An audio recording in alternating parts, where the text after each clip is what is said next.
All right, so welcome everybody. My name is Roger Berkowitz.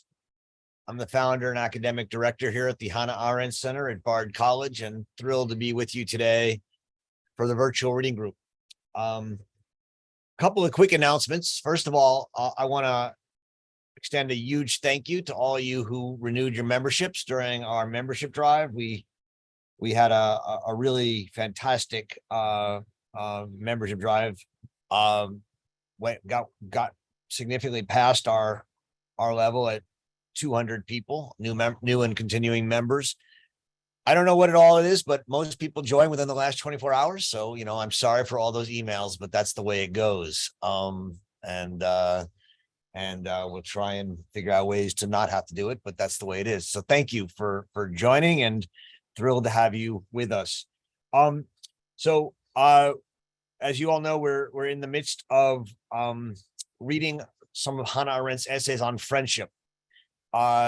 We have one more reading group on friendship, which will meet not next week. We're not meeting the 11th, but we'll meet the 18th of August, and we'll be discussing one of the most famous and brilliant letter exchanges that Arendt engaged in with her friend Gershom Scholem, in which they have a pretty tense argument about her book Eichmann in Jerusalem, and Arendt talks a lot about what it means for her to have a friend or be friends. So we'll do that on the 18th.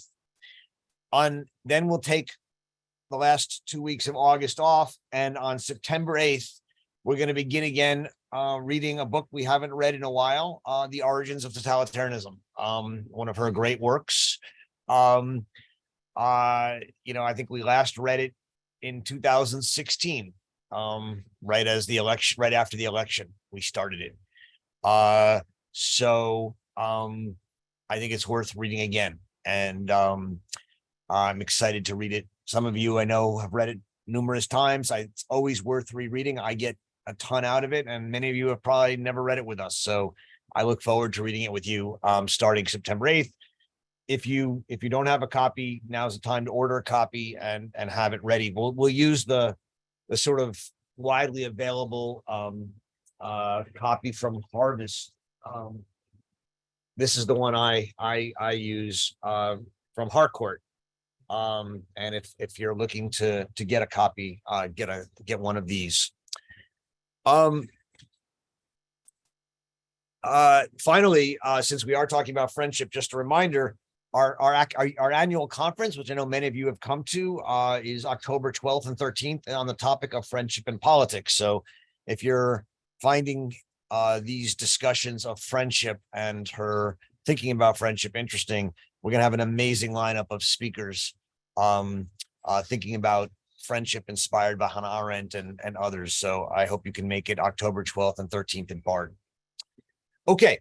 So today, we are back to this book, Men in Dark Times, one of her really spectacular collections of essays that she collected and published during her lifetime. And we're reading two talks. We're going to focus primarily on the first one, but we'll also touch on the second, both in reference to Karl Jaspers. Karl Jaspers was a German psychologist and psychoanalytic thinker or psychologist thinker, psychological thinker and philosopher. He was also Hannah Arendt's advisor on her dissertation on Augustine. And after the war, they moved from being student and professor to close friends. It's an important distinction. I wasn't sure when I was going to do this, but I'm going to read an excerpt of a letter that Arendt wrote to another friend of hers, Hilda Frankel, on December 21st, 1949. It's after her first trip. It's during her first trip back to Germany. She's still in Germany, I believe. And she had just spent some time at Jaspers' house with him and his wife. And unfortunately, I didn't put the English down, so I'm going to do something really crude. I'm just going to translate it on the fly. But she writes to Hilde Frankel, spent the weekend at the Jaspers' house, and it was precisely as I had hoped. Only that I think was even more unbefangener, uncaptured, more free, more without limits, as I thought I would be.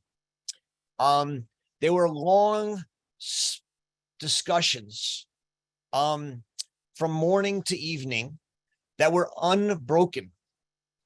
And there was a wonderful mixed upness of philosophy and personal things, very personal. And I've found myself immediately touched and totally at peace, and then slept well. And then she adds, I almost never smoked and I didn't even notice it, which for those of you who know Hannah Arendt and her smoking is something to behold. In any case, the point is that she was first a student of Jaspers and then became a very close friend of his. One might think that he was one of her absolute closest friends. And these two essays that we're reading today, well, speeches, are praises of Jaspers, and are very much in the spirit of praising what she considers to be a friend.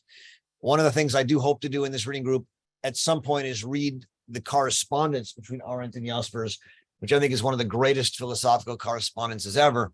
It's been out of print now for over a couple of years, and as soon as it comes back into print, which I hope will be soon, I'm hoping that we as a group can read it, or at least large excerpts of it together, which would be highly worthwhile. In any case, this Laudatio is an address that Arendt delivered in German in 1958 for the German Peace Prize, and it's the German Book Trades Peace Prize, and it was translated by Clara and Richard Winston in the version you have. Arendt begins the essay with a distinction that I think has not been taken seriously enough by many Arendt scholars, and yet is super important to her understanding, her general thinking, but also to her thinking about friendship. And she says that we're assembled for this Peace Prize, and it's awarded to a person. That seems obvious, right? But one of these things we have to constantly ask ourselves is, what does she mean by person? These common English words we need to think about. Person comes from the Latin personare. It's that which sounds through. A person in Roman law was different from a human being, right? A person was a citizen. It was someone in whom the Roman law sounded through, and thus it was a mask that you wore that turned you from being a human being into a citizen, insofar as you became someone who had public standing, insofar as you were a person. And so you give this award, this Laudatio. A Laudatio is a praise to the dignity and greatness of persons. And she says to give a Laudatio, to speak about the dignity and greatness of a person, is not the business of experts and scholars. It's about a public judgment. He's been given an award, and we have to express what it is about him as a person that is worthy of being brought to before the public. And she says that in thinking about this, what is it about Jaspers' person that is worthy of being brought up to the public? We have to free ourselves, she says, from a modern prejudice. We think that when we talk about what's important about a thinker, we only think about their work, their objective work and what they've written. And she says that's a modern prejudice that we have to free ourselves from. There's an older prejudice, an older idea of the public, which she says is more proper, which is that we have to bring forward into the public the human person in all his subjectivity, not the person as a private matter, but the person as a public person. And she says that in politics, personality is not private, but political. And so we need to understand what this personality is. And she immediately harkens back to this idea of the daimon, the Greek word daimon, which is not a demon. But in Plato's dialogues about Socrates, Socrates always had a daimon who would sort of appear behind him as his other self, who would appear when Socrates thought he was doing, when there was a chance that Socrates might do something wrong or that he would be unhappy with. And the daimon was, in a sense, in some way, his conscience. But it was this thing that appeared over your shoulder that you could never see, but others could see. It was your public, it was your character. It was the personal element in a man that made someone stand out. And she says this daimon can only be seen in a public space, in a place where you appear in public and others see not only you, but you with your daimon, you with your aura, you with your character, that holds you together. And that when there's a spiritual realm, this daimon, in conjunction with you, makes up what she calls humanitas, your humanity. And your humanitas, your humanness, she says, is valid without being objective, right? Valid without being objective. It's what makes you who you are. And there's no objective way to figure out who you are. There's no scientific analysis of who you are. It's not something you acquire, in solitude. It's not something you gain by putting your work into the public. It's only something you acquire by venturing into the public realm. Insofar as you enter the public realm, you join a Zoom call in the public, you give a speech, you appear at a town hall meeting, you teach a course, you risk revealing something about yourself, which is not subjective, which is not private. It's who you are. It's your personality. And this humanitas is the gift that she thinks Jaspers gives us. It's a vision of what it means to be a person with public gravitas, someone in whom the bright light of the public shines, that doesn't make all things flat, like Heidegger thought the public did, right? Heidegger says that in the public, people speak and gossip and this and that, and everything is flattened.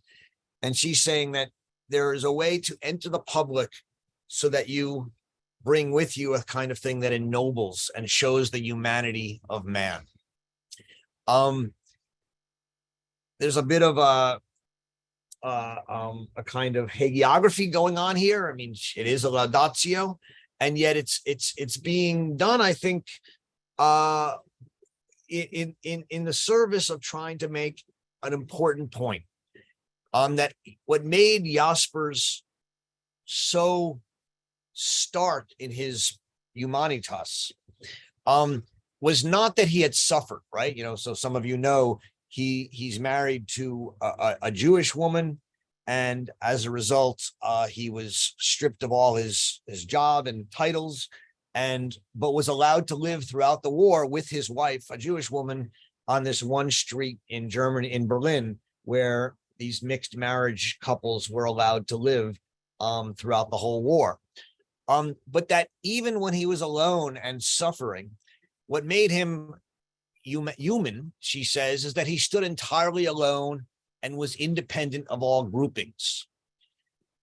His untouchability, his Untastbarkeit, was self-evident, she says, and would remain firm in the midst of catastrophe.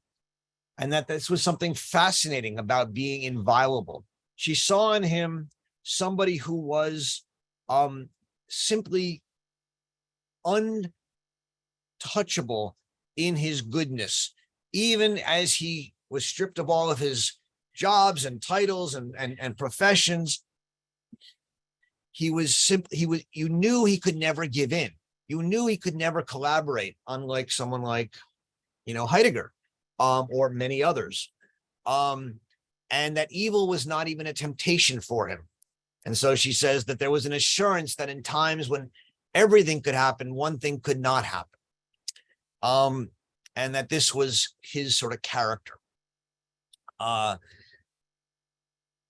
She says that the humanitas that he has, whose existence he guaranteed, grew from a native region of his thought.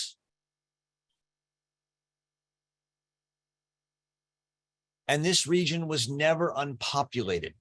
And this is one of the key transitions in the essay, and one of the core thoughts that we've been talking about in this discussion of friendship and thinking.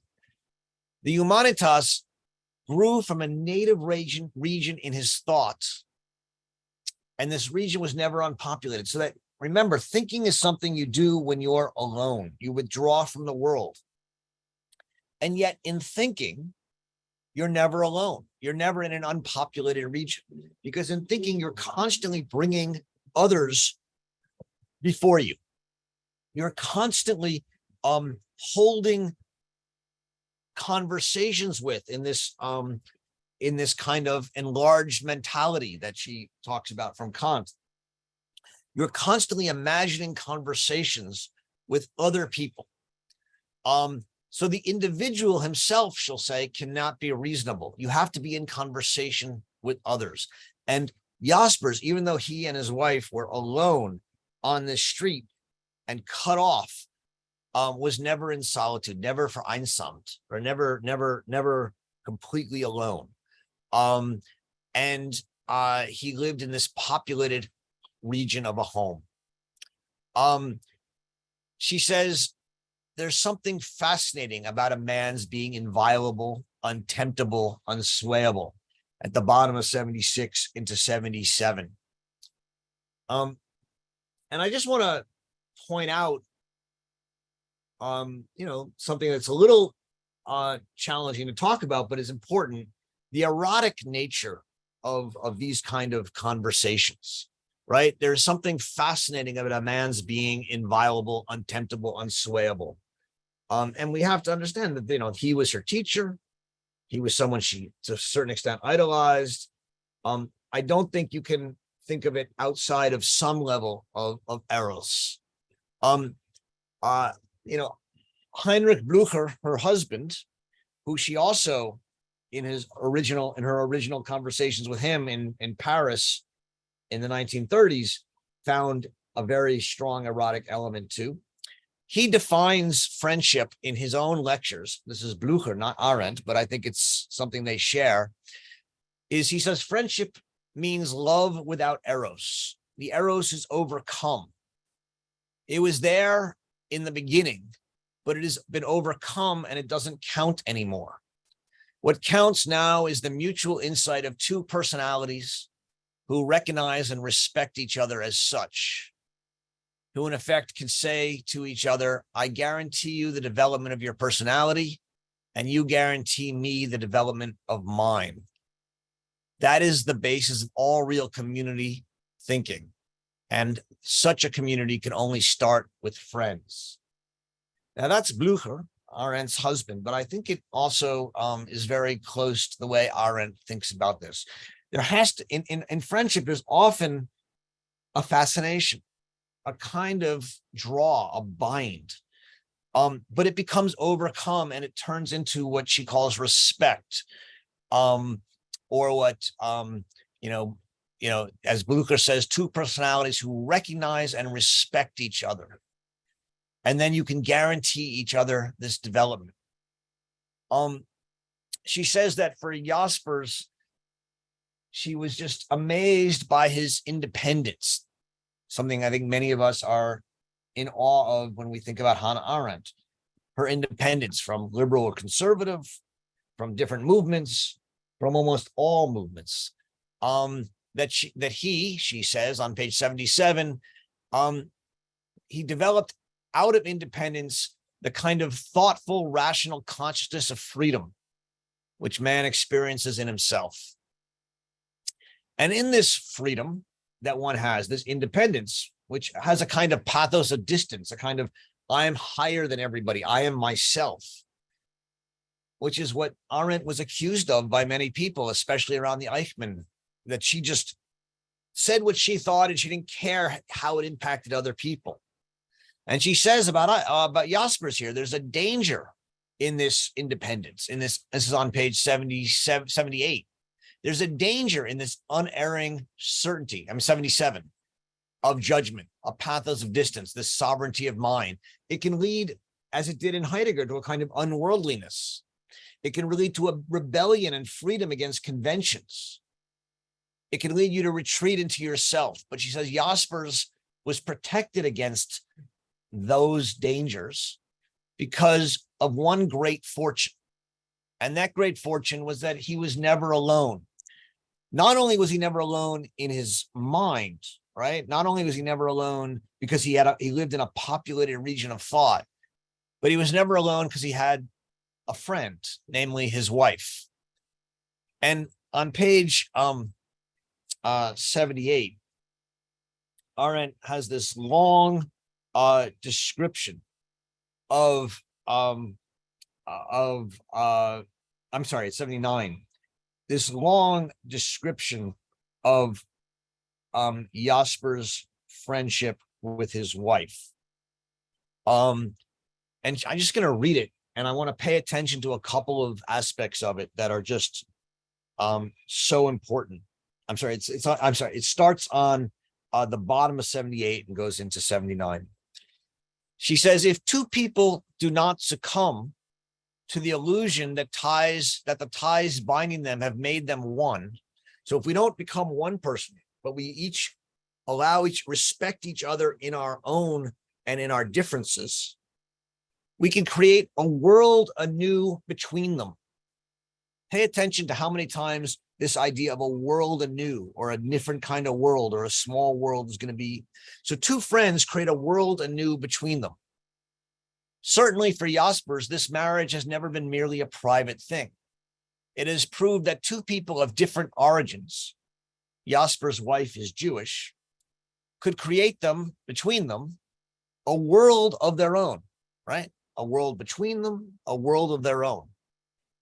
And from this world in miniature, this miniature world, he has learned as from a model what is essential for the whole realm of human affairs. Within this small world, he unfolded and practiced his incomparable faculty for dialogue, the splendid precision of his way of listening, the constant readiness to give a candid account of himself, the patience to linger over a matter under discussion, and above all, the ability to lure what is otherwise passed over in silence into the area of discourse, right? So in this small world, we develop a faculty for dialogue, for talking, with a precision, a splendid precision for listening, a readiness to give a candid account of oneself, to admit where one is maybe wrong or unsure, the patience to linger over things we're talking about and not try and put it to a close. And above all, the ability to lure what is otherwise passed over into silence into the area of discourse to make it worth talking about.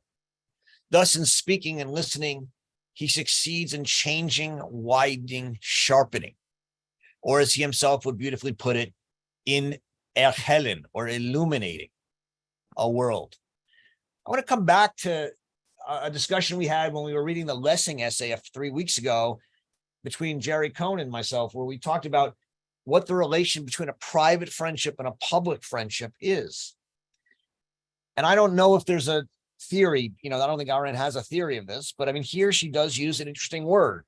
She says, he created a world in miniature in his private friendship as from a model. And from this world in miniature, as from a model, we learn what is essential for the realm of human affairs. And so there is a way in which Arendt thinks about friendship, private friendship, as a model for thinking about public friendship or the world as itself. In the essay on Citizen of the World, where she talks about his theory of communication, Jaspers thinking about communication, the idea, the key here is that in communication, there's no sovereignty. It's a kind of federated group. We renounce all binding universal authorities. It's a constant dialogue and conversation. There's a playfulness and a relativity to it. We dissolve all metaphysical dogmatisms, she says, in constant communication, so that the principle itself is communication. Truth can never be grasped dogmatically. It's an existential talking through. And I think Jaspers' idea of communication is deeply embedded in his idea of what it means to be a friend, or what Arendt takes from him to mean to be a friend. And this kind of, as she describes it here, the lingering, the readiness to give account of oneself, the precision of listening is all part of the friendship, which builds a kind of trust over time, in which you learn to love someone not in the erotic sense, but in the sense of public respect and recognition, which is a model for what it means to be a citizen.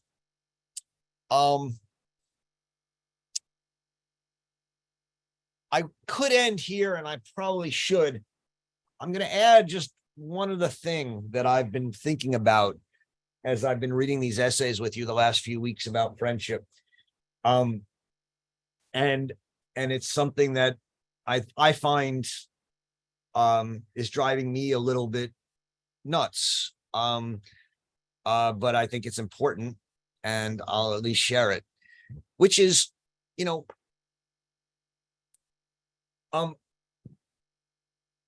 Arendt talks about how friendship is more important than justice. And she talks about how we'd rather hold on to friendship than do what might be needed in justice. That friendship is sort of this core. Friendship is the foundation for what it means to think together with yourself, but also with others. It's also this respect that builds a public world.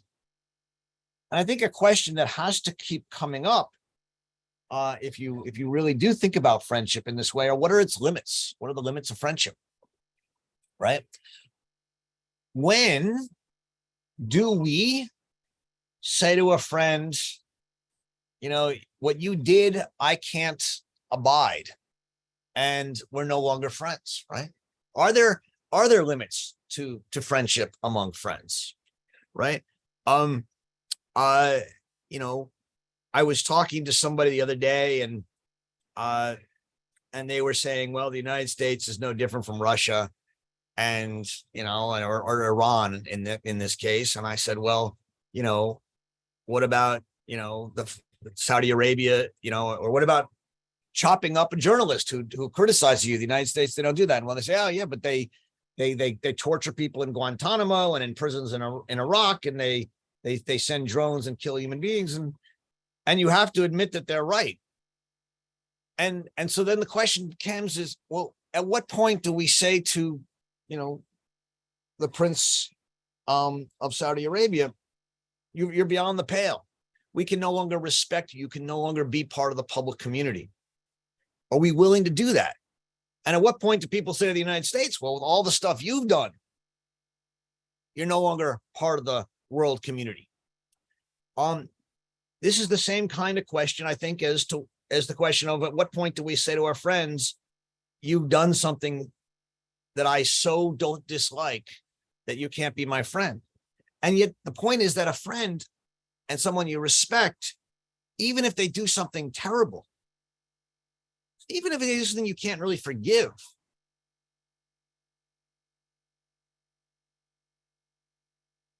you can still see their whole person as something worthy of being part of your world and part of the world.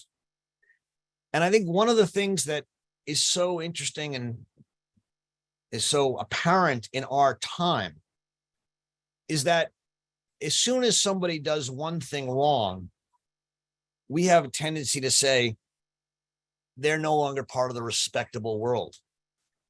And part of the challenge of friendship is to understand that our friends will often do things we don't like, and yet we can still be friends with them. I mean, I was reading just yesterday an article in which I reminded myself, I knew this, but I'd forgotten it, that when Mary McCarthy was having an affair in London, Hannah Arendt was going around Europe and sent postcards to her husband from her in different cities to help persuade her husband that she was she was traveling with Hannah Arendt and not staying in London having an affair. What does it mean to have a friendship in which you're willing to say to someone, I may not like what you're doing, but you're my friend? What does it mean to say to a world leader, whether it's, President of Saudi, Prince of Saudi Arabia or China or Russia even, I don't like what you're doing? At what point do we say, well, when Putin invades Crimea, we can still respect him, and when he takes over Georgia or invades Georgia, we can still respect him, but Ukraine, we can't? How do we make these decisions of when we can no longer be friends in the public or private state with someone? Anyway, that's sort of just something that I've been thinking a lot about in my engagement with Arendt over the last few weeks, reading about friendship. And I just thought I'd share it with you because it's on my mind. Let's talk about this essay. Let's talk about friendship, whatever's on your mind. You can speak you can participate in the public dialogue here in two ways: one through the chat by just typing in the chat, and the other by going down to reactions and clicking the raise hand button and raising your hand and entering the public conversation. Jerry, you're up. Well, first, excuse me, can you hear me? I can. Okay, it's great, Roger. These are wonderful sessions. You said something to the effect that the who, Arendt's famous who, as opposed to the what a person is public. I have some question about that. It's what we've been talking about all through these sessions. It is certainly true that the who is recognized publicly, but its origin, I think, may not be so public. And in that regard, I want to relate this, what I'm going to say, to in friendship. There can be disagreement It's not like betrayal, as you may have suggested of one friend for another, but I think the way friendship weathers disagreement is important in regard to that. And, or maybe, and there's a wonderful example of Arendt and Jaspers that illustrates this, which I'll try to make very short. And I was there, but it's been public. Other people were, and it's part of the public record. It has been published. She once went to visit him for a few weeks. She typically stayed with the Jaspers in Basel for 2, 3, 4 weeks. And the first day, they decided they would, on something they would talk about, and they did it for 2 weeks, the same topic, which is very simple. And they did it for 2, what she said, 2 sessions a day, which I would think would be 3 to 4 hours each one, for 2 weeks. And it was very simple. It was something that Hannah said. She said to Jaspers, "This is, can we discuss this?" And it was simply what she said, ein guter Vers ist ein guter Vers. A good verse, a good line of poetry is a good line of poetry. The point of all this was to convince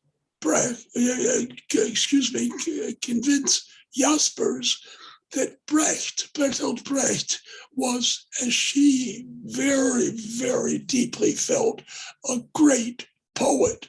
Her own essay on Brecht is extraordinary. I don't want to go into that because it's very critical of Brecht, not as a poet, however. And the thing is, they talked about, can you imagine talking about that line? A good line of poetry is a good line of poetry to tremendously intelligent people steeped in German culture, saying that to talk about that line for twice a day for 2 weeks. And Arendt is very particular to say, I never convinced him. I never convinced him. In other words, what she wanted to say was that a good line of poetry is regardless of all other considerations. And with Brecht, those considerations were both personal, but also political, mainly political. And she said, in spite of those, we may disagree with Brecht about, or we may dislike him for, or we may judge him badly for, he was a great poet. Jaspers, I never convinced him. She says, that's all I really wanted to say.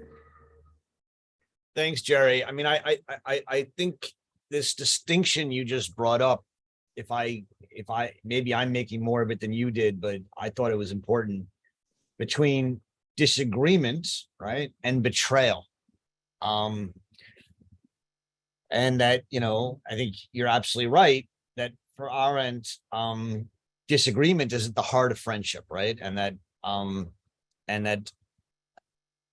she talks, I don't have it in front of me, but there's some letters and there's some accounts of her early relationship with Heinrich Blücher in Paris, where apparently they would just argue into the night, and really at some points angrily argue, but in a way that they both found it really exciting.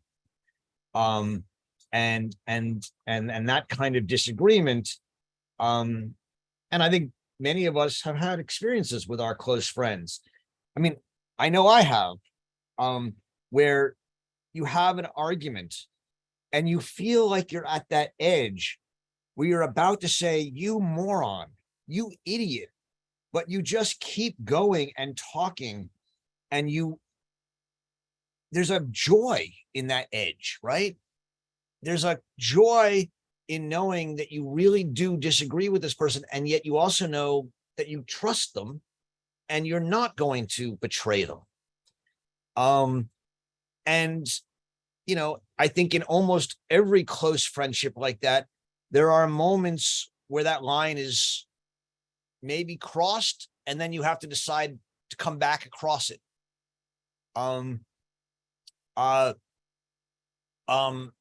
Alex Kane, who was a fellow at the Arendt Center last year and has written a very fine dissertation on friendship, talks about how Jaspers once crossed that line with Arendt. And it was in 1956 when in Basel, I don't know if this was the same time that you're referring to or not, but she wrote to Blücher in October 31st of 1956. She writes, I did finally sort of have a sort of general discussion with Jaspers in Basel, in which he almost gave me an ultimatum on the Heidegger front. I became furious and told him I would not tolerate anyone giving me ultimatums. He pulled back right away, and I don't think it has affected things, but I am not quite sure. On verra, or we'll see. And I think that's a beautiful illustration of how two people who are deep, deep friends with an enormous amount of trust play on that line between disagreement and betrayal. That's an extraordinary thing to do, right? I mean, I know I felt that with some of my closest friends. And it's one that I think many of us have a hard time with, because a lot of us have lines we don't think you should cross. Jaspers clearly thought she had crossed a line in supporting Heidegger after the war that she should not have crossed. And yet he has to know that he can tell her his opinion, but he can't give her ultimatums. And I think that's an extraordinary illustration of the line between disagreement and betrayal that I hear you mentioning. Did you want to respond, Jerry? Well, just to say that I'm not sure if the correspondence between Hannah and her husband about Heidegger is relevant to this. I mean, literally, if that's what they were referring to, but there is a passage in her letters with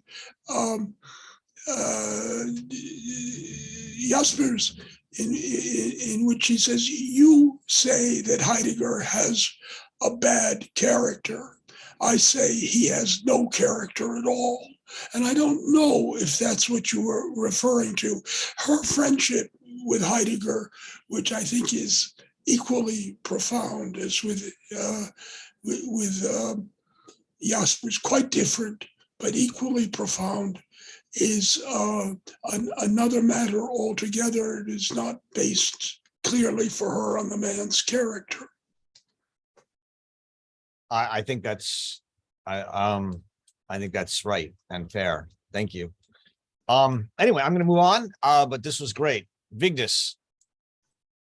Yes, there was a lot of thoughts that coming when I read this, but when it comes to friendship, in my experience, what kind of the limits of it is that at the bottom of friendship lies trust, in my opinion. You have to trust those you are friends with. And I think there must be a kind of trust between you and the one that's your friend. And that goes also in the political realm, I think. There is the lack of trust can be really catastrophic. And I think this is one of the places where Nietzsche also had something important to say when he said that, not that you lied, but that I can't trust you anymore. And that was what troubled him. And it is this when you, and it goes with betrayal also, I think, because if you can't trust anyone, if you feel that you lied in a really bad way, I just can't trust you anymore. And I think this is something you see in at least from my perspective, living in another country and just having from media what's going on in the US. No, it's a huge lack of trust.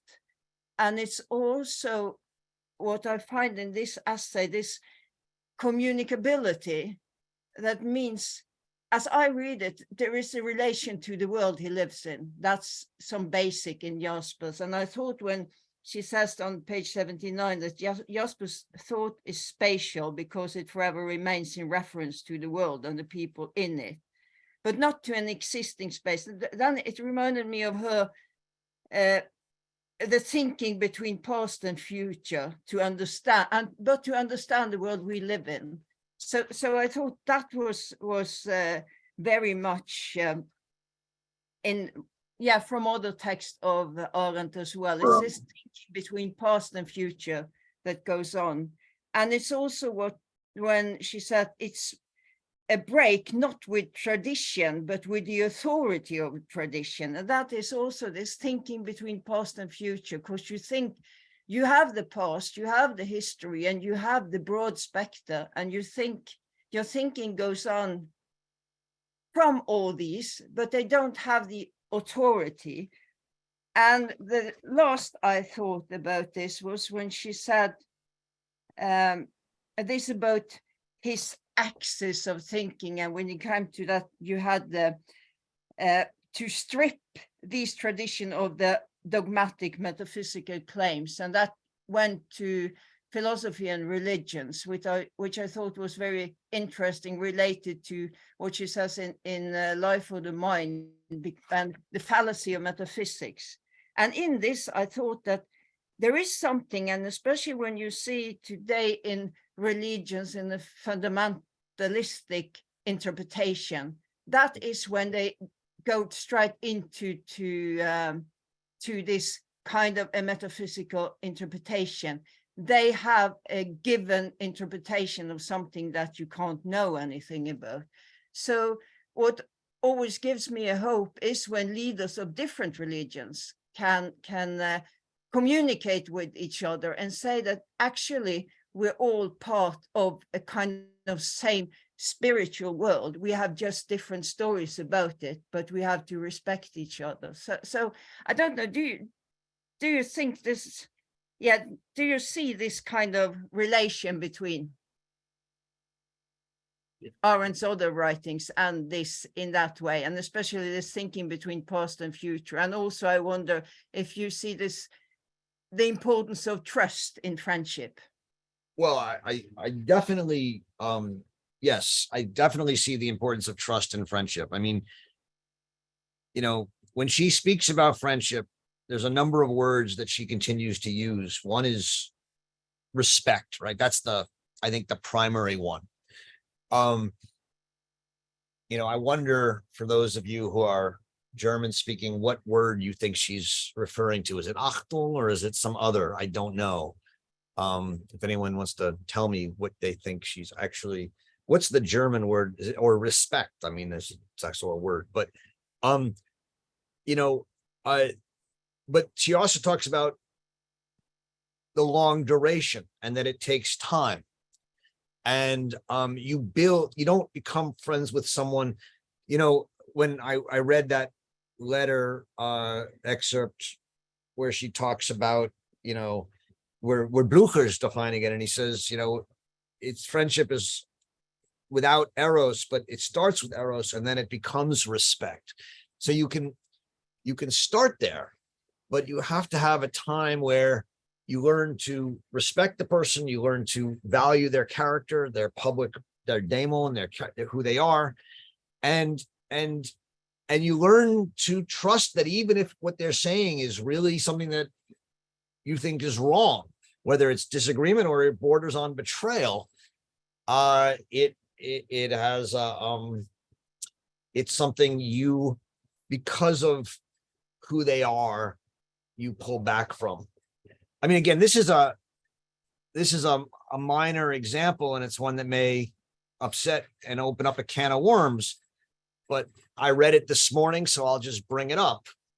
You all know about Mr. DeSantis's Governor DeSantis in Florida, and this legislation he's proposed about curriculum in schools, in which there's a line in which he says, in which in this curriculum, which is like 1,000 pages long, it said that you can, you teach also that there are certain skills and benefits that slaves learned, right?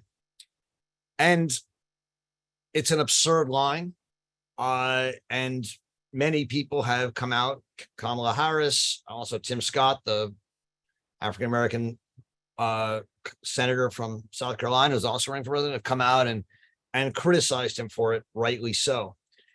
John McWhorter wrote a piece in the Times this week. I don't know when it came out because everything's online, in which he said, look, I read like hundreds of pages of this 1,000-page curriculum. And as stupid as this line is, it's one line in 1,000 pages. And most of the other lines, the curriculum is actually quite good. And if you actually teach this curriculum, you're going to learn a lot about the horrors of slavery. And, what he said is, at some point, we have to not take this one line out of context and, read on. And I think he's saying, and he's saying, look, I have no love for DeSantis. I think he's terrible. He's not impressive, but he didn't write, this is written by a group of scholars. And what he's saying is at some point, a certain amount of trust is necessary that one bad line in 1,000-page curriculum is not something to doom the whole curriculum. Now, people can have their own political viewpoints. And again, I don't know if we should trust Ron DeSantis and his community, but I think that's the kind of question McWhorter is raising that you're pointing out, Vigdis, is the question of how important trust is, because it's very rare that anyone in a life is not going to say some things that are not dumb. I know I've said some dumb things. I maybe said some today. And so the question is, at what point do you trust someone that even though they said something dumb, you don't hold that to be the content of who they are? I see Barbara Bechtelsheim here, who has a wonderful new book, and also I owe an email to, which is always an embarrassing thing to see. So I apologize, but her book is Hannah Arendt and Heinrich Blücher, a biography of a pair, and she might have some very interesting things to say about their friendship. Barbara. Thank you, Roger, and I will never hold not writing an email to me against you. I haven't betrayed you completely yet, Barbara. Not at all. You might have noticed at the end of my book. As you've heard, I'm a biographer, so I'm also interested, and I'd like to, whatever I read, I would like to explore what's the person behind the written text. And as to friendship and Hannah Arendt, I have two remarks, or three very brief remarks. First of all, I've spoken with a number of people who knew Hannah Arendt in person, and with no exception, everyone would say to me, she was such a kind, warm-hearted person. When you read, I was surprised every time. And I think that's also part of her being a good friend, that she was an artist of friendship, that she had this warm attitude vis-a-vis people. Secondly, also biographically, her friendship was not only talking and being in dialogue, she was also pragmatic. For example, when Gertrude and Carl Jaspers, right after the war, were really in a very bad place. They were still in Heidelberg. The Americans had come to Heidelberg, so the two of them were not deported to a concentration camp, but they didn't have enough food. So Hannah Arendt sent care packages to the couple, which was that was her attitude. I could give other examples when she was such a good friend and being very generous and pragmatic. However, as wonderful of a friend she was, I think there's also a tragic side to it. that, and we discussed before what are the limits of friendship. And after her report about the Eichmann trial, some of her best friends like Kurt Blumenfeld, Gershom Scholem, Hans Jonas stepped away from her. I think that's very sad. And yet, and this is why I mentioned it, Hans Jonas spoke at her memorial service in such a amazing, not only respectful, but full of admiration, really appreciating her as a person and her work and her being so brave in the world. So I think in the case of Hans Jonas, that was friendship. I think that's right. I mean, the Jonas's eulogy, or I don't know, eulogy, Laudatio at the bar at Bard when he, I mean, I wasn't there. It was, I think it was in 76, I believe. So I was 8 years old. But is a wonderful, and that's where he calls her a genius of friendship, right? Yeah. And it's a beautiful eulogy. It's an, I don't know, Yana, maybe if we can find a copy of that, we can include that in the reading next for 2 weeks from now when we read the Scholem letters. We could include Jonas's eulogy that he gave at Bard. Just an idea. Right. Yeah. Great. In any case, I think you're absolutely right that both that she was warm-hearted and pragmatic, but you know, she had this tragic event in her life with the Eichmann book, in which a lot of her very close friends, you mentioned 3 of them, criticized her, both in private and in public. And yet, at least my understanding is she didn't forsake any of them, right? She continued to call them friends and to address them as her friends, which is an extraordinary thing to do. And something we should all think about and learn, I hope learn from. And so I don't know. I mean, I don't know. I mean, Jonas obviously outlived her. I don't know to what extent.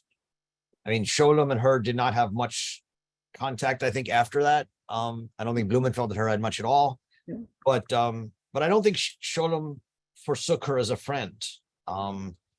He challenged her, but I think he did it within the bounds of friendship, or she saw it as within the bounds of friendship. And that's an important distinction. And you know, the question is, he didn't attack her in public. He asked her if he could publish her letters, their letters, and she said yes. Right. That's different from someone taking just attacking her in public without doing it as a friend. And I think that's an important distinction. Yeah. Does that sound about? Yeah, I think that's in agreement with what you were saying, Barbara. So thank you. Thank you, Roger. James.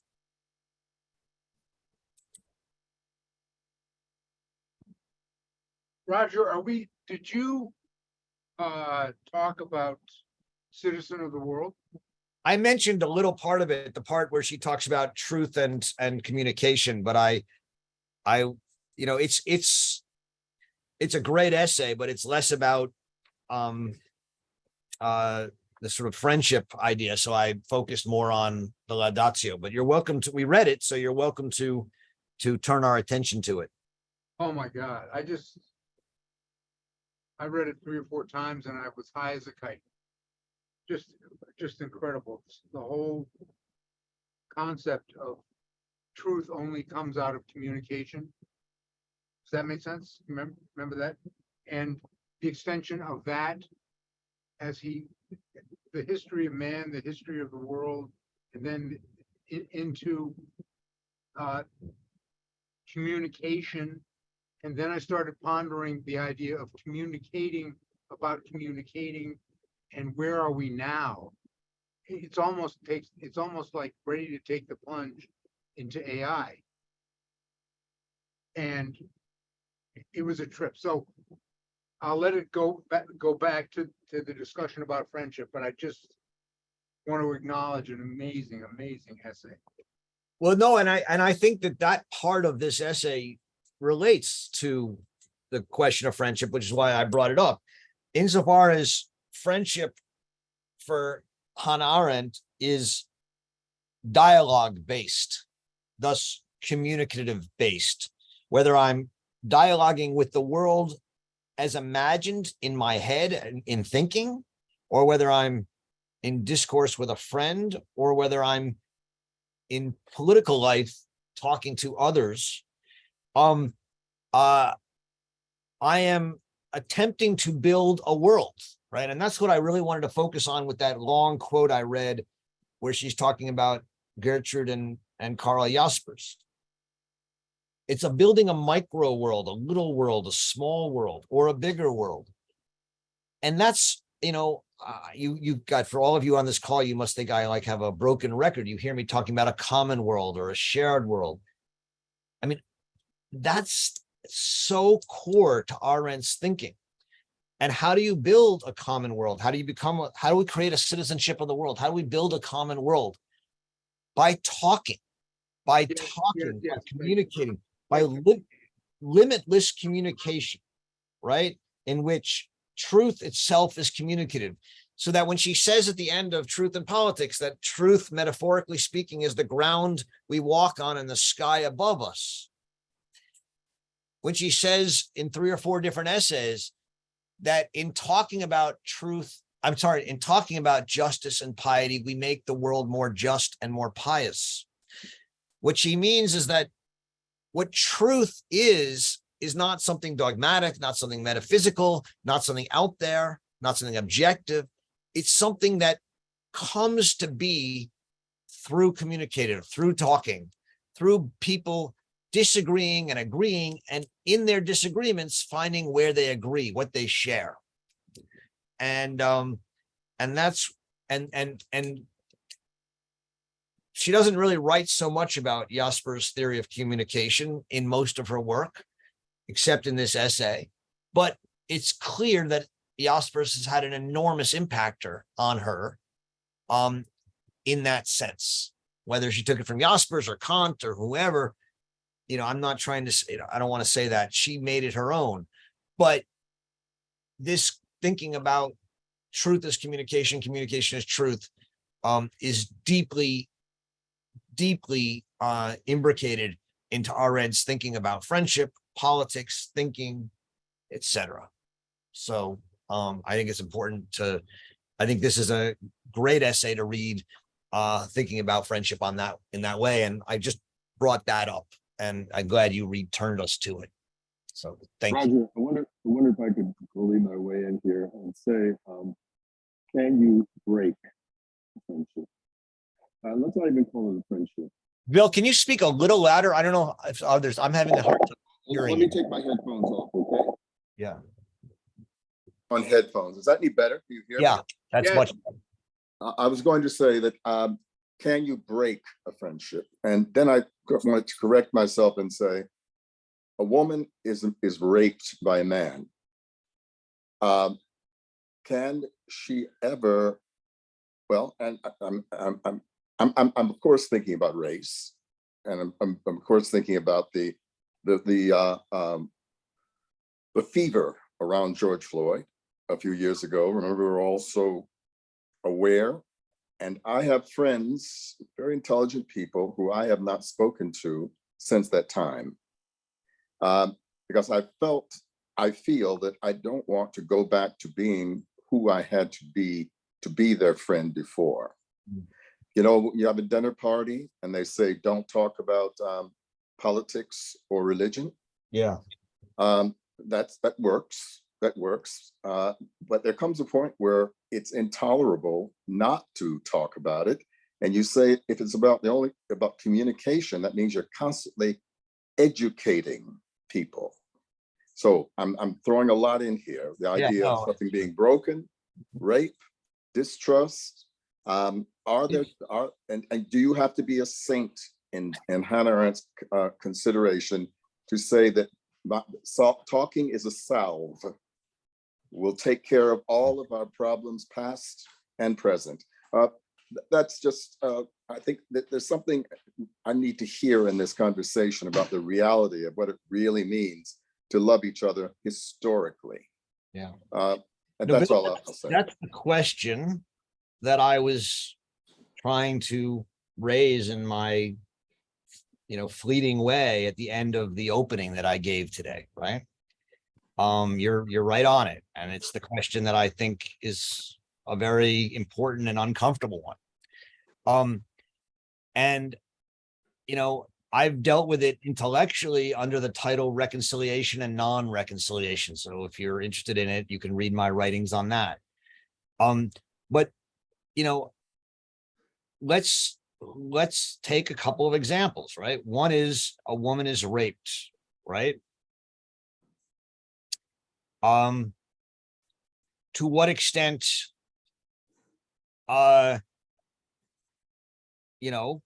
is the rapist?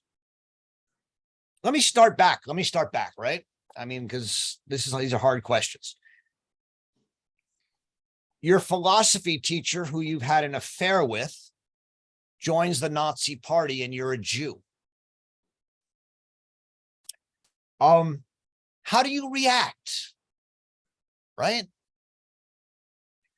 Well, you write a piece on existentialism in the 1940s, in which you are pretty critical of him. You go visit Germany in 1950 and you're not sure whether you should visit him or not. And then you do, and you have this kind of magical conversation with him where you reconcile.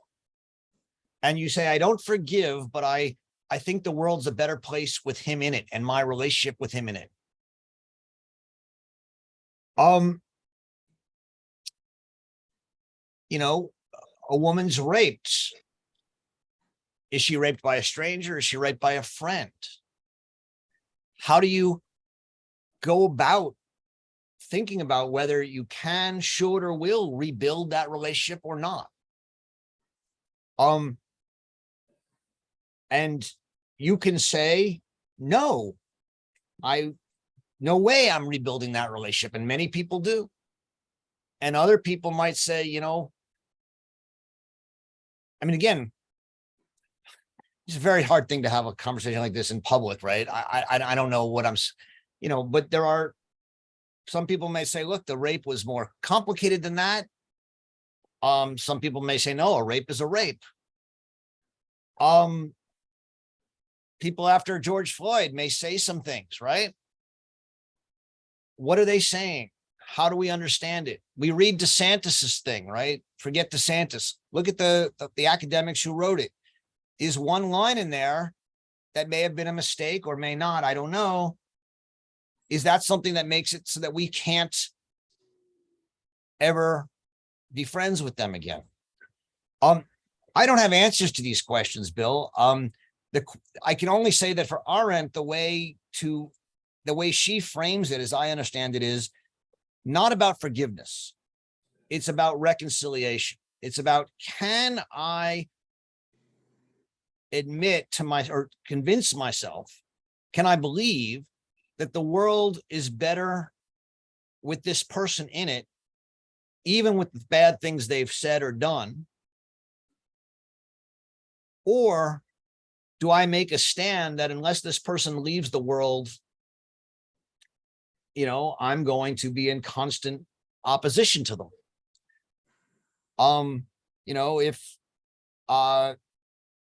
If Putin invades Ukraine, right? How do we respond to Russians who remain pro-Putin? Do we say, you can't be friends with us? We won't read your literature. We won't shake your hands at a fencing competition. Or is there a way to build a common world in spite of that? I don't think I know, in my view, at least, there's no right answer to these questions. Each one depends on the relationship you have with that person, the quality of that person as you understand them, and and your ability to, without forgiving or maybe forgiving, that's a different question, say, look, even without forgiving, these are people who I think are valuable and important parts of my world. You know, Saudi Arabia, the prince, the head of the I forget what he's called, the prince of Saudi Arabia, you know, chopped the journalist up into bits. And Biden during the campaign said, you know, he has to punish him. And then he went over and shook his hand. Why? Because living in a world where the United States and Saudi Arabia can't talk to each other, in his mind, was a worse world. And he was, I don't think he could forgive, but I think you can reconcile. And so I guess, Roger, isn't that the problem when we have such a hard and a huge political canvas? Those examples are really right on, but I thought we were trying to get down to the nitty gritty of, and I'm quoting here Frank O'Hara, the only truth is face to face, which is, as I'm reading it, was an echo of Jaspers, isn't it? About the communicative happens when we engage each other. I think that's what he's saying. So I think it's one thing that President Biden did, a very savvy statesman thing, and that's his job. Those people, I don't know if it's my job to be that savvy and transactional in my personal life. I think you're absolutely right, Bill. But what I'm saying is, there may be friends of yours who did things or said things that you're willing to overlook more than other friends of yours. I could be wrong, but my guess is I'm not. I don't know, but I mean, I'll be very personal. I mean, there was a day around this period where I was sitting in my car talking to you, Bill, on a phone, and I said something, and you said, "You do realize how that sounds." I remember this very well. I don't know if you have any remembers this. And I was like, oh my, whatever. And you sort of let me have it, but we're still talking. I don't know what that means. All I'm saying is somehow we're still talking. Right. And, every one of us has to make these decisions and decide whether that person is someone worth having in their lives or not. And it's not, there's no bright lines for it. And that's part of what it means to be a friend, and part of what it means to have character, and part of what it means to trust, as Vigdis was saying. And I think, to me, the mistake is to say there are these bright lines, and anyone who says this, I'm no longer going to talk to them. That doesn't help me. Now, some people, that's how they want to be. But I'm a fan of messiness, which is not to say I'm always for forgiving, right? But thank you, Roger. I bullied my way in. We have to leave it there, because one has to judge each person in each situation, correct? Yeah. But you've heard people say, I am tired of being the educator here. Yeah.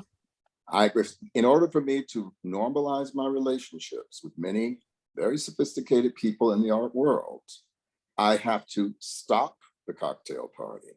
I have to and say, oh, hold on. What you're saying here really is hurtful to hear. And that is boorish, right? So you cannot do that.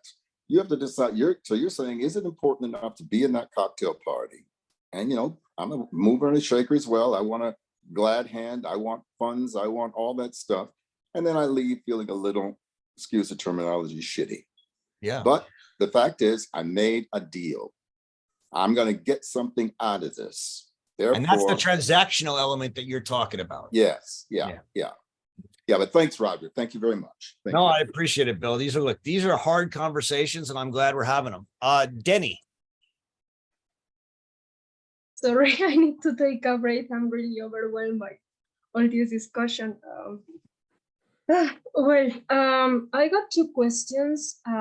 One has to do with this relationship between identity and the public space or sphere. And the first is, how do you deal with the risk of showing your identity in public? Because to be honest, it sounds good. Like you can show your identity in public. But at least in my case, in me as a persona, for me, it's really complicated to do that. Like I'm always ashamed or afraid to do that. And the second is a really personal one for you, and is this. Have you ever had a friendship like the one created by Arendt and Jaspers, in which you feel like this freedom of showing your identity as a persona? And that's it.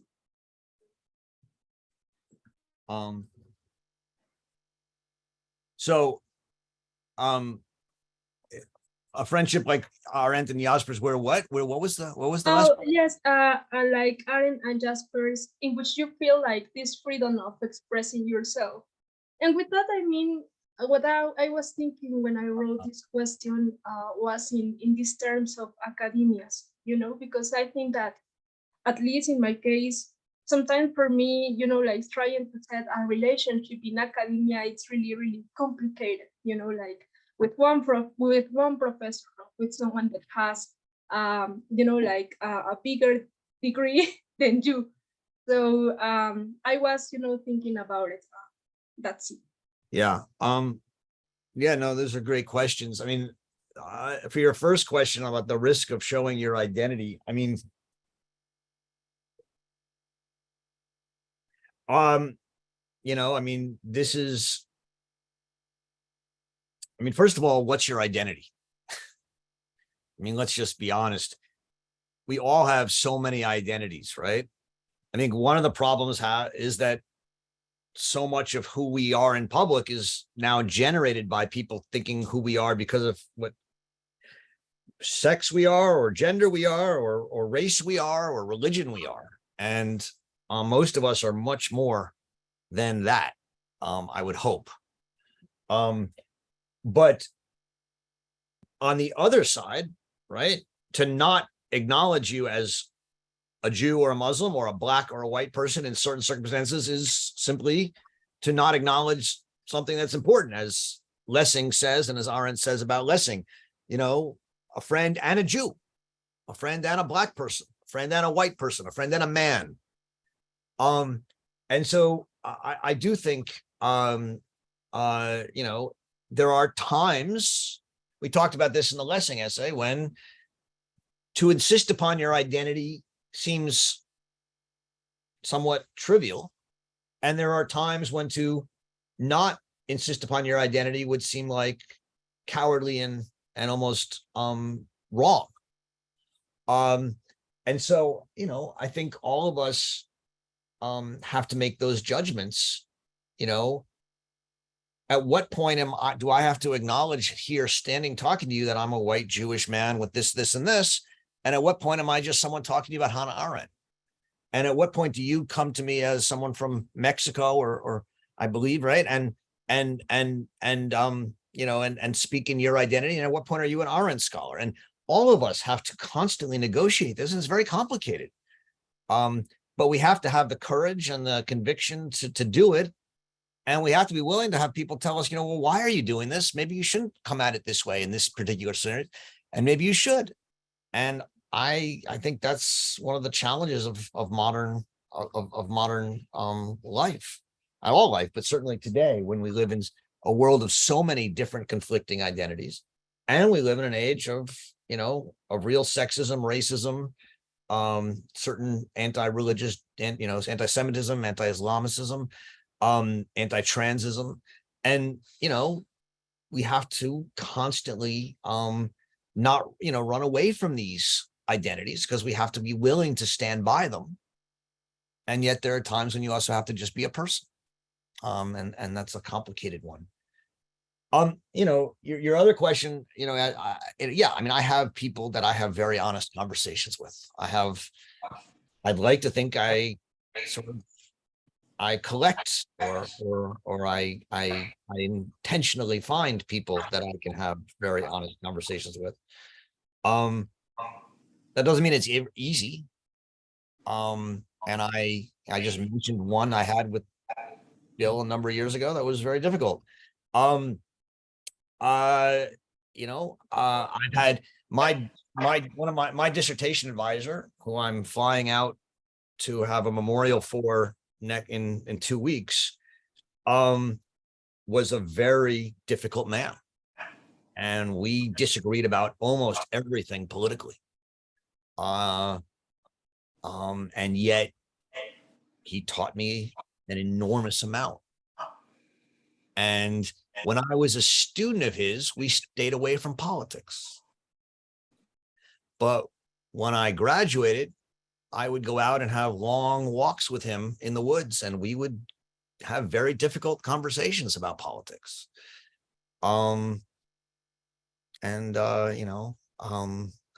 you're right, in a situation where you're a student, it's much harder to do that. And one would hope that one can get by that, but it's difficult.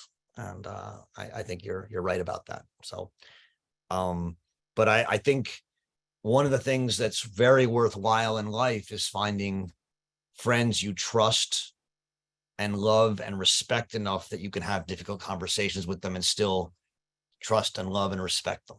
And to me, that those are the most valuable people in my lives. And I'm lucky to have a number of them. So I'll stop there. I'm not going to pronounce it correctly. Natawayan. I just want to say, Professor Rogers, sorry for just jumping in, but thank you for your answer. I appreciate it. Thank you, Clara. I appreciate it. Thank you. Natawayan, I might not pronounce it. How I pronounce your name? It's Gilbert. Oh, Gilbert. Hi, Gilbert. Yes. Hi, sir. So thank you very much. First of all, please receive my greetings. Thank you. You are most welcome. So before, mine is not a question, but is a comment. So I would like to share with you what is supposed to be a true friend in the context of Arendt. But I would like first to highlight what you taught us. You said that friendship is more important than justice. And in the chat, I saw where they say a true friend is someone to whom you can speak truth and who will speak truth to you. Finally, in the chat, I saw someone who says, a friend is someone who can speak truthfully to without fear of offense. So above all of these statements, what, as I said, I would like to consider as a true friend is when you see, when you are in a difficult moment, when you are in hard times, is when you can easily recognize a true friend more than 100%. I would like to share example on how true friend can easily be seen. When you look at for all those who are supporting Ukraine and Zelensky, those are a true friend more than 100% than those people who are there only watching. Finally, you also told us about the diamond can also be seen in public space, where you told us that you are constantly bringing others before you. For those who said through the statement that I just mentioned, that I read in the chat, they highlighted more times by saying speak the truth. Another one, speak truthfully. But I would like to remind you, a friend all of us we have, and that friend we are not recognizing that a friend. Do you know him? Is the friend all of us, we depend on it, which is our planet Earth. Majority of us are not showing a true friend towards our planet Earth. Yeah. Thank you. Thank you, Gilbert. Really thoughtful comments. There's a lot in what you said I want to respond to, but in the interest of time, I'm going to just respond to one thing, and I don't even know what I'm going to say about it. But I thought when you said that a true friend is not someone who just agrees to support Ukraine, but actually goes, I took it to be that you said goes and does somehow support them.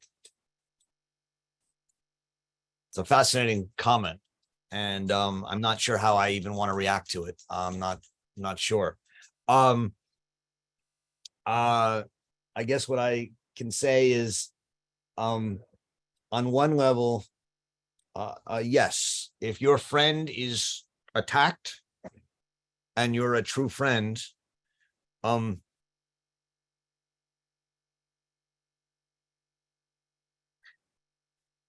you have to somehow defend them. I think there's different ways of doing it. I've been attacked publicly a couple times in my life, and I've had people reach out to me privately, right? And I've had respected that. And I've had people defend me publicly, and I've respected that. And I've done both for other people. I always wonder, is the private enough? Can you be a true friend to Ukraine and support Ukraine, but not publicly? And, everyone can do it publicly different ways. Some people are going to go fight. Some people are going to say in conversation or in their classes, we should be supporting Ukraine. I mean, I saw today that there's a poll that now a majority of Americans don't want any more aid sent to Ukraine, right? If people do support Ukraine, they're going to have to start arguing for it, because if not, the people who want to support Ukraine are going to be unelected. If you want to support anti-racism efforts, you're going to have to argue for it. You can't just do it in private at some point. And I think, but everyone's going to do it in different ways. Some people are going to put their bodies on the line, and some people are going to make art, and some people are going to write, and some people are going to speak. And I think, the person who expressed that better than anyone else is Ralph Waldo Emerson in his essay on John Brown, right? Where he said, John Brown was a great man and did what he did. I can't do what John Brown did, but I can write about him and I can praise him as a hero. That's my job as a writer.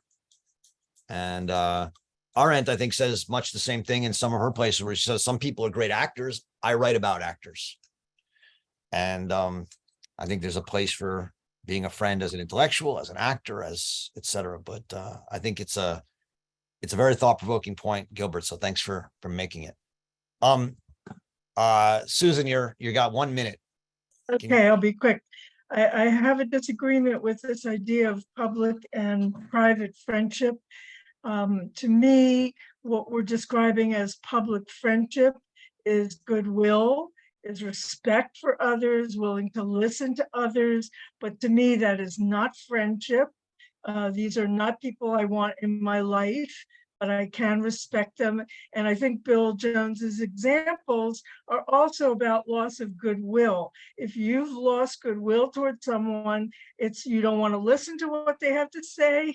You can't respect them anymore. You walk away, and maybe you can regain that. And maybe that's what happened with Arendt and Heidegger. You can regain that. It's not forever. It's not a done deal. But I think that these two things are not the same. I don't see it as friendship. I'm going to end with that. It's a great comment, and say it's a great introduction to what we're going to discuss in 2 weeks, the letter with Gershom Scholem, right? Because the letter exchange, because Arendt writes the book Eichmann in Jerusalem. Scholem writes a blistering critique of it in a letter to her. and she writes back to him. And, you know, the question of goodwill, the question of should you remain friends? Is this within the bounds of friendship, etc., are exactly what we'll talk about in 2 weeks. So it's a great introduction. So thank you, Susan. This was, look, you know, this got a little personal and in I hope a productive way. I thank you for listening.